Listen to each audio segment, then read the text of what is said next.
आणि मला सांगायला आनंद होतो की नॉर्मली ज्युडिशियल प्रोनाउन्समेंटबद्दल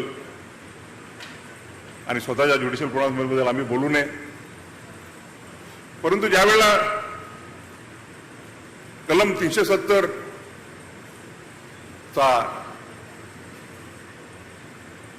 पार्लमेंटने ते रद्द केलं आणि आमच्या पुढे चॅलेंज करण्यात आलं आणि ज्यावेळेला हिअरिंग चालू होतं त्यावेळेला मी म्हटलं की बाबासाहेबांची संकल्पना होती की बाबासाहेब म्हणाले होते की आम्ही जसं अमेरिकेमध्ये प्रत्येक फेडरेशनची वेगळी कॉन्स्टिट्यूशन आहे आणि प्रत्येक राज्याची सुद्धा वेगळी कॉन्स्टिट्यूशन आहे, तिथे फक्त फार लिमिटेड असे सब्जेक्ट आहेत जे केंद्रीय कॉन्स्टिट्यूशनद्वारे गव्हर्न होतात आणि फेडरल याला जास्त स्कोप असतो. आणि म्हणून बाळासाहेब म्हणाले होते की या देशाला एकच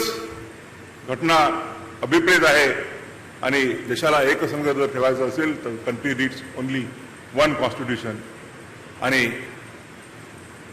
370 रद्द व्हायच्या अगोदर परंतु फक्त एका राज्याकरता वेगळी राज्यघटना हे बाबासाहेबांच्या विचाराला धरून नव्हतं आणि म्हणून तो आम्ही निर्णय जो पार्लमेंटनी निर्णय घेतला होता तो एकजुटाने मान्य केला की जेणेकरून the country will be divided, country will be governed by only one constitution. गर्मियों की छुट्टी होने वाली थी, मेरे पापा आने वाले थे, तो हम लोग सभी खुश थे. तो मैं एक बेड पे चढ़ के डांस कर रहा था, लेकिन वो पहले ही आ गए. प्लीज तो मैं उस समय तो कंटिन्यू नहीं कर सकता था ना, तो फ्रीज फ्रेम टाइप का हो गया. कसम पैदा कर